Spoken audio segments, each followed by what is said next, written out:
আমাদের দীর্ঘদিনের আকাঙ্ক্ষিত জুলাই ঘোষণাপত্র রাজনৈতিক দল এবং অংশীদারদের উপস্থিতিতে ঘোষণা করা হয়েছে, কিন্তু আমাদের যে প্রত্যাশাটা ছিল যে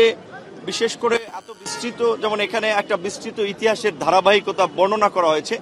ঘোষণাপত্র আসলে সংক্ষেপ হয় এবং হয়তো আমাদের ধারণা ছিল যে এখানে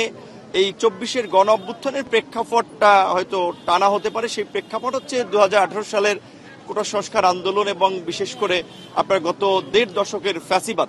এবং এই ফ্যাসিবাদী ব্যবস্থার বিলোপের জন্য আমরা যে রাষ্ট্র সংস্কার চাই এবং রাষ্ট্র রাজনীতির সংস্কার একটা যে ব্যাপক জন আকাঙ্ক্ষা তৈরি হয়েছে, সেইটার একটা আকাঙ্ক্ষা বাস্তবায়নের জন্য একটা আইনগত এবং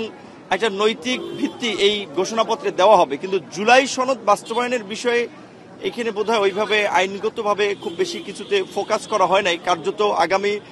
নির্বাচন এবং নির্বাচনের পরের যে সংসদ হবে সেই সংসদের উপর ছেড়ে দেওয়া হয়েছে। সেই ক্ষেত্রে আমরা মনে করি এই জন আকাঙ্ক্ষার কতটুকু বাস্তবায়ন হবে